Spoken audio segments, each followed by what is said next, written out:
Welcome to Historical Projects, a community podcast exploring project success and leadership.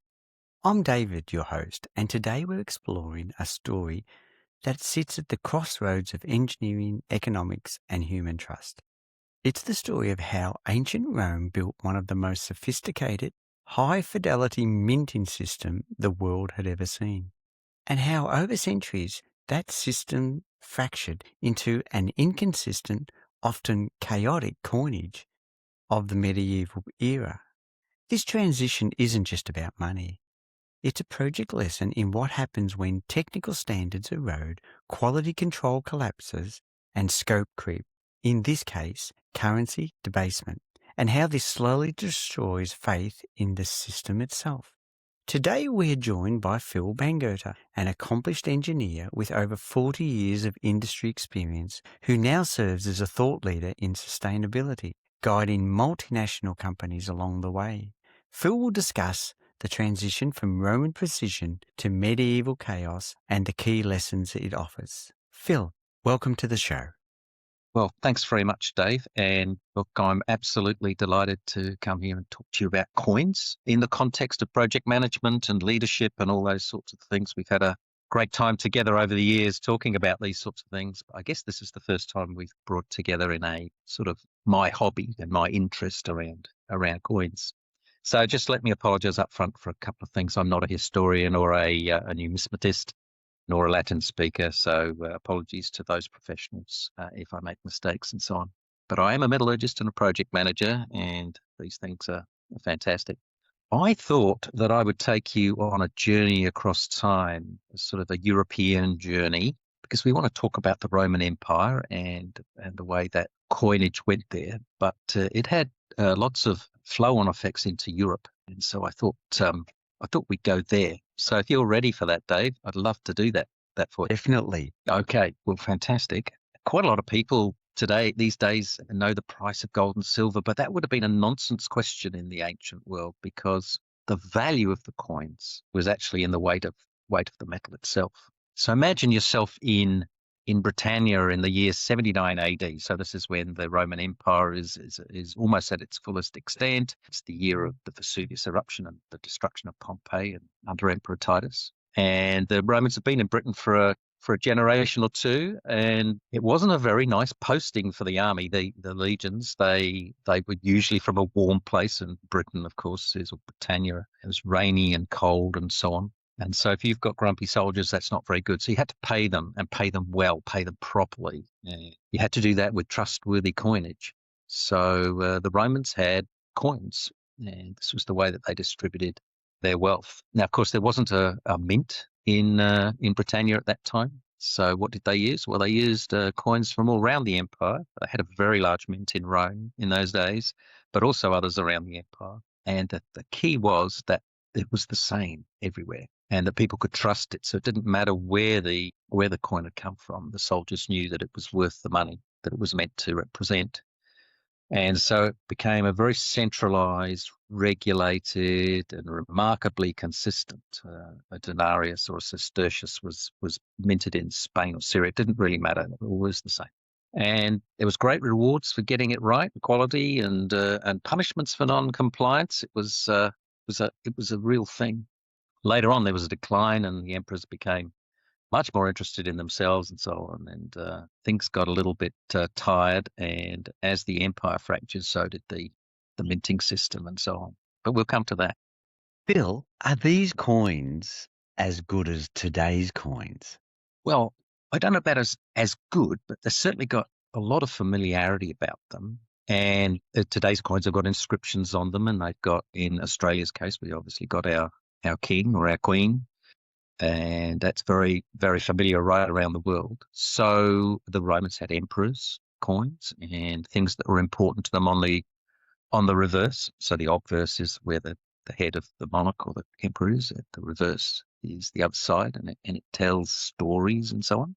But I thought maybe we ought to look at some coins. I've got some slightly more modern than the Romans, but I want to show you, before we get to a Roman coin, let's have a look at 3 other coins because it sort of tells a story. And we'll go in reverse order.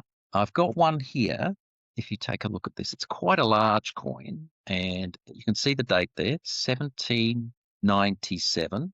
And I Yes. apologize to the listeners here that they can't see it, so we'll have to do a bit of description. It's got a sort of right-facing bust of a man here who happens to be the King of Spain. So you can see here Carolus IV or Charles IV, and Dei Gratia, which is Latin for by the grace of God. So they were very religious about things in the Spanish Empire in the 1700s. And if I sort of slowly flip it over for you, you can see it's quite a thick coin here. It's got some edge inscriptions, which we won't bother with. But on the other side, it's got this marvelous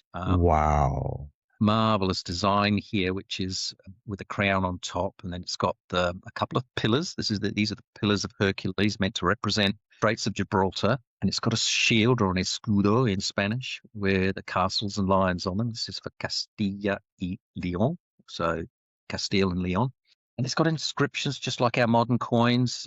These are continue in Latin, so it's got Hispania et India Rex, so King of Spain and the Indies, and then ME, which is a slightly squashed together M and E. There's the mint, so Mexico City. So my coin has come from a few hundred years ago from Mexico City. It's silver, this coin. And then you've got 8R, which stands for Ocho Reales, or 8 royals.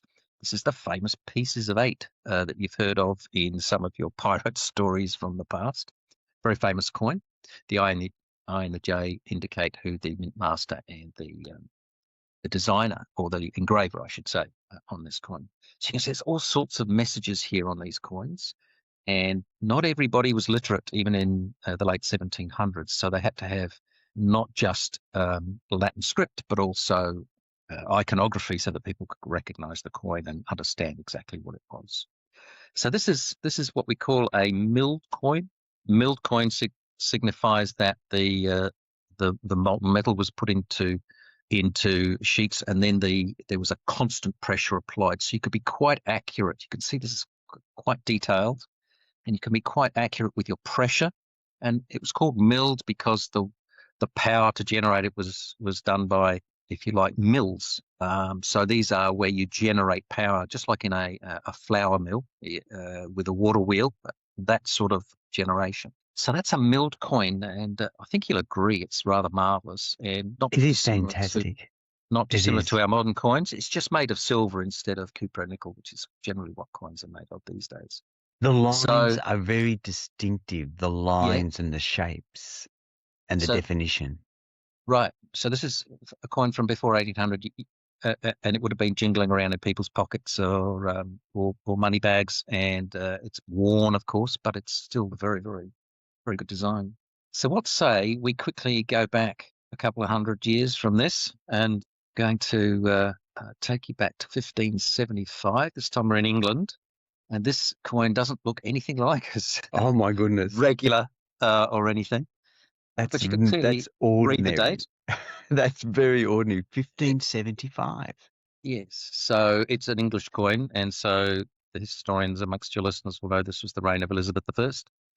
And it's got some Latin script, which I won't bother you with. But if we slowly flip this, so we're looking at the reverse at the moment with the lions of England and the fleur-de-lis of France on this coin. They claimed France at this stage in history. If I flip it over, you can see now Elizabeth I's profile there with the Tudor rose behind her, the crown on her head. It's not as crisp or clear, and it's a very thin coin by comparison. And it's not round, not very round. I mean, it's not bad from but it's not as good a coin. And this is because it's a hammered coin. It's not milled. And what's a hammered coin?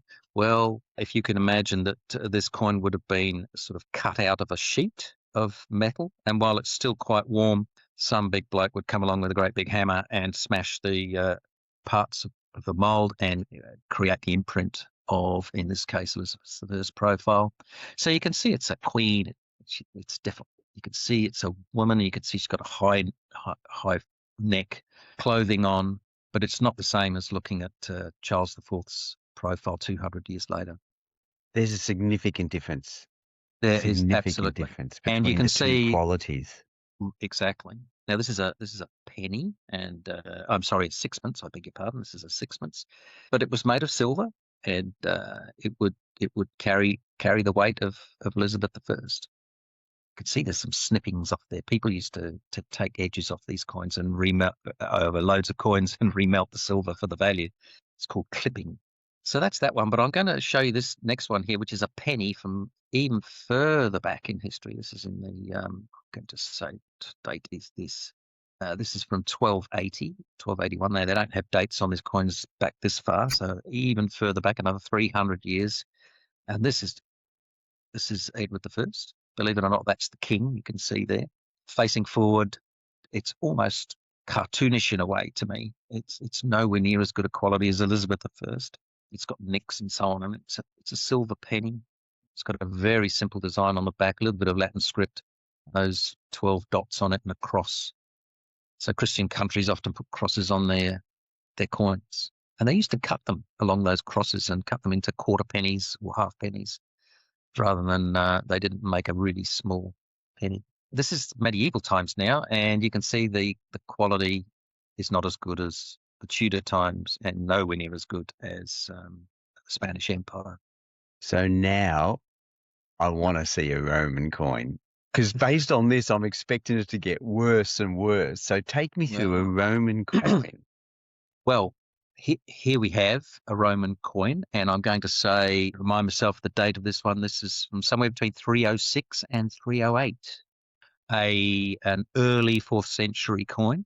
So we're now a long way before the medieval coin we just looked at. And this is a coin that is not the best Roman coin, but you can see it's thicker than the medieval coin. It's bigger. You can definitely see this emperor here. Maximian is the emperor.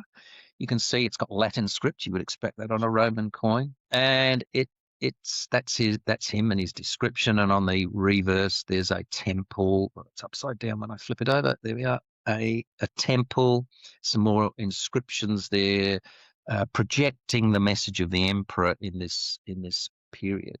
Now, this isn't a strictly silver coin. It's got some silver in it, but by this time they're using billon, which is in the early empire, using silver just like the later European countries. But as things got tough, they started to introduce copper into the coinage and devaluing it, and that often caused very difficult financial circumstances for the empire.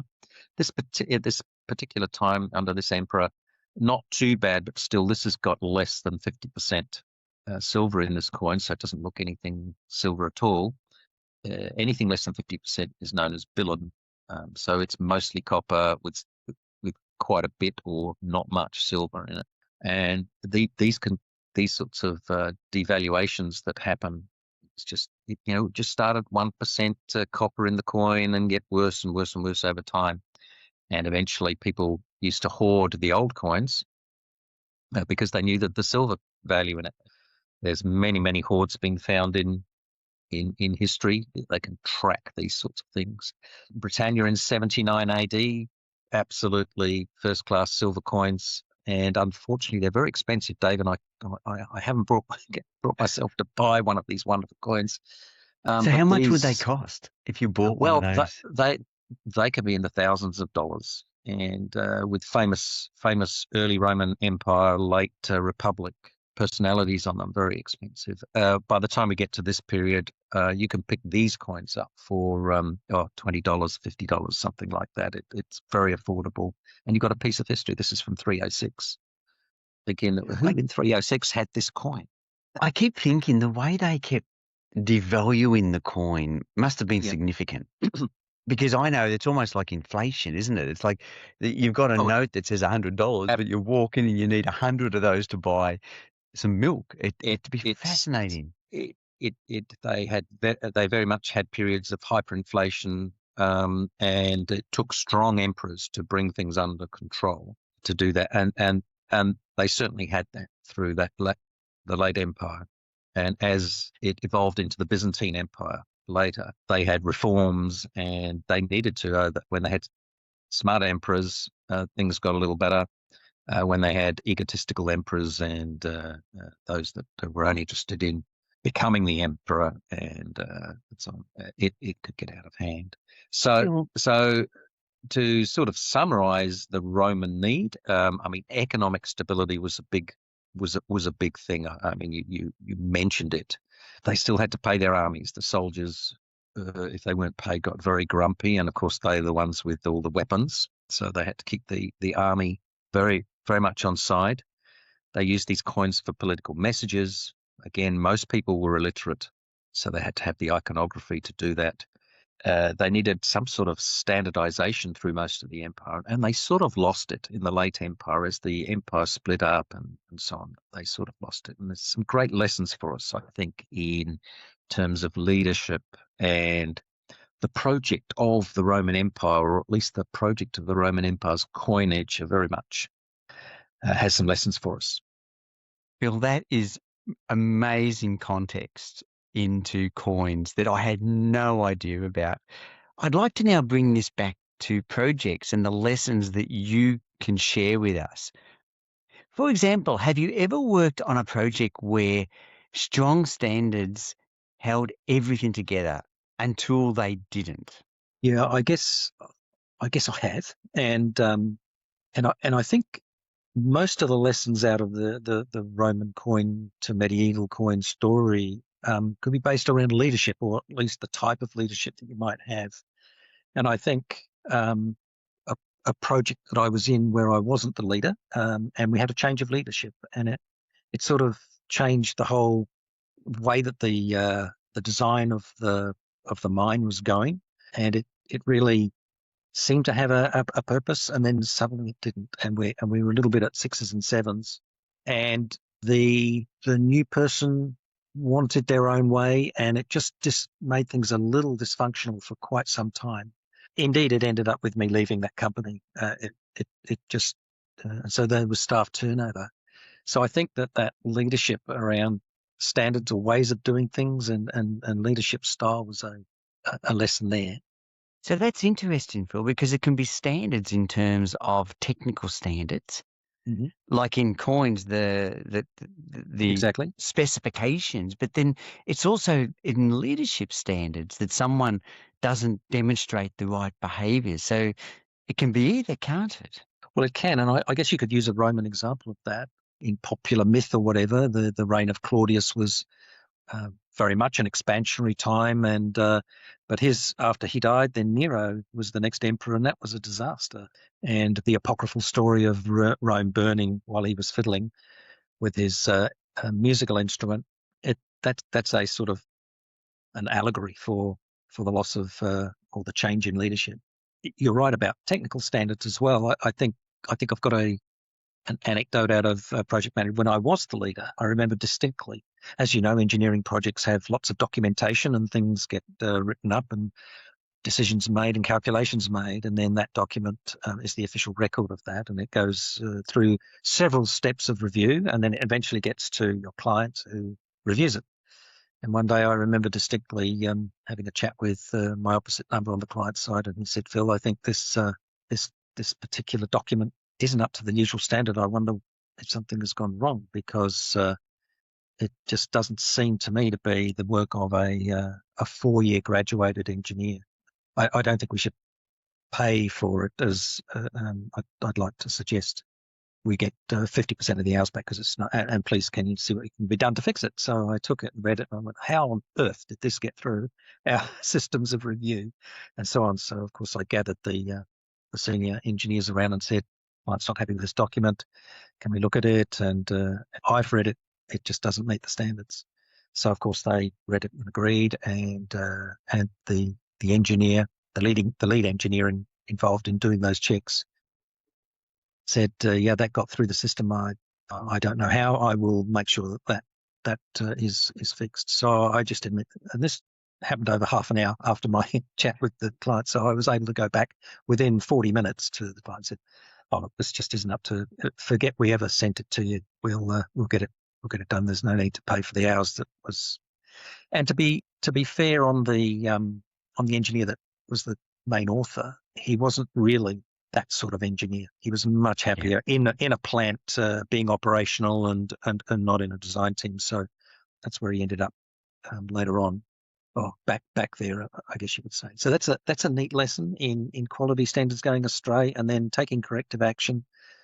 That's sort of very short term. I doubt that there's a short term fix for quality standards in coins, except I do remember that there were various attempts in the Roman Empire to re-standardize, to reset and kick off again with different standards. And that happened several times during that history so that they could bring some calm and some stability back to the system that they had. That happened several times. Well, that introduced another reflection I've got, and that's scope creep. Because I imagine with the coins, what was the standard in the beginning gradually changed. And often I find with scope creep, it's not obvious. It's when you go back and look at it in hindsight, you go, how did we get here? That's right. But when you're in the trenches of actually doing the project, it's, that makes sense. Of course, of course that's part of what we're trying to achieve. That makes sense. Again, if you think of your experience, have you seen how that scope creep has slowly eroded the integrity of a project that you were part of? Well, if not the integrity, certainly the objective moves or accidentally moves, or I like to have project objectives that you can refer to as you go through, just to make sure that you're still on course for the objectives, or if the objectives are no longer relevant or suitable, then to change the objectives so that you've got a team or a series of teams working in the same direction. I have seen and been part of these sorts of things where the original intent has been lost, and it's not all that clear why. You're right. If you're right in the middle of it and don't have a helicopter view, it can be lost. And so I think that's the job of a leader, isn't it? To take a helicopter view, to have the outcomes in mind and the original intent, and to change the intent if it needs to, but to hold the team to the original intent and not get distracted. Engineers are very good at going down rabbit holes and wanting to solve problems that don't need to be solved. It's interesting you say that, because I've also then been starting to think about the intent changes. And you don't always know it. It sneaks away. And I'm thinking, have you ever inherited a project where the original design intent, when you look at it and go, this is what we agreed to, this was our intent, had actually been lost? A bit like the medieval mints improvising, that they'd lost all of that knowledge, improvised, and you showed me some of those coins. If I was the king or the queen, I wouldn't be proud to say that's who I am, because they're not really good quality. Have you been, again, in a project where the design intent has changed around you? Yes, and again, not me being in the leadership position, but sort of a senior engineer, and understanding that certain actions or certain documents get created and certain calculations made that don't quite meet and it just drifts away from the central purpose, and this can be very detrimental to certain things, particularly in planning situations. And so if you're actually constructing, I mean, that is death to a construction project, right? So if you're in the middle of a study for viability and so on, you can often find, because you're not actually building something yet, you're just trying to get to the point where you can make that decision. Things do move out. I would say, let's say of the dozen main projects that I would have been involved in my career, I would say that 2 or 3 of them definitely had that problem, especially one very major one that eventually got built and operated, although it's recently shut down. When I think of that, it's interesting, because when I think of that, on projects that can be really chaotic, I know we always want control. We always want things to be planned, but often it can be very chaotic. And then one of the first things people do is start cutting corners and changing standards and trying to reduce that, in order to get the project to move through quickly. Have you ever been in a position on a project where it's changing, but you're accountable? Because I know you've done so much work in sustainability and really a lot of thought leader work. Have you been in projects where people start going, oh, well, those standards don't really matter. We don't need to worry about sustainability? Yeah, I mean, that I'm very pleased to say that in the last 10 years, let's say, that there's been much less of that than had gone on in the previous 20 or so. But yes, absolutely. The one major project or large project that I was involved in particular, the rehabilitation budget was always falling short of where it should have been to do the right thing. And it was just symptomatic at the time. There was no laser focus on that aspect of the project, which meant that it moved away from what we were trying to achieve. The original intent was an uncomfortable truth in the end. With usually these things get moved around when cost is more than expected or hoped for or whatever. That's obviously a main driver. If I was to get you now to lean back in your chair and look up into the sky and reflect on a bigger picture, Mm-hmm. what would you see as the biggest leadership lesson you take from the collapse of Rome's minting standards? I would say that it was a letting the costs of empire overrun the capacity of the empire to deliver, and this almost always came about through what I might call an egotistical drive to expand the empire. So if you need to expand the empire, well, you need more army, right? Because your army is also your police force in those days, so you can't do without the army in all parts of the empire. And on the frontier, you're in a defensive position in lots of places, and then you suddenly decide to invade somewhere to try and capture some sort of resources or so that they could be brought into the empire. When it gets about just territorial gain and not actually understanding the price of empire, then I think they ended up in times of trouble because they couldn't afford it. They couldn't afford the army, so they had to create money.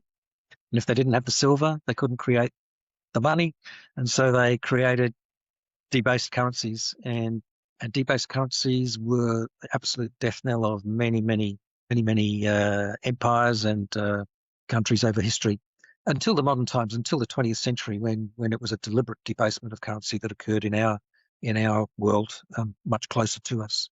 Yeah, I think that's probably a lesson. You sort of got to pick what sort of leader you are. I mean, I'm very much a servant leader type that just wants to keep the nonsense of projects out of other people's way so they can get on with the job, particularly technically minded, and that's the type of leadership. But others prefer other things, such as leading from the front and being a bit more autocratic and so on. And you can see that in the political arena just as much as project management. So I think there's lessons in that with the Roman Empire as well. What type of leader are you? Dare I say that there's lessons for contemporary political situations in the 2020s. There could be some lessons there. Well, Phil, thank you for sharing all of this information about a really cool topic. I'll just bring it to a bit of a close. And some of the reflections I've got, well, for me, the fall of Rome, the minting system, reminds me that even the most advanced projects, depending on discipline, they depend on this. They depend on clarity and shared standards. But it also reminds us that legacy matters. Roman coins outlived the empire because they were built with care, purpose, integrity. I still can't believe you showed me a coin that's, I don't know, 1,700 years old. It's fantastic. Yes. I'm curious to know whether our projects will be looked on like that. Because really, if we lead our projects with the same commitment, having systems we build today may endure far longer than we actually imagine, long beyond our careers. So again, I want to thank you for sharing your insights, your stories, and your reflections.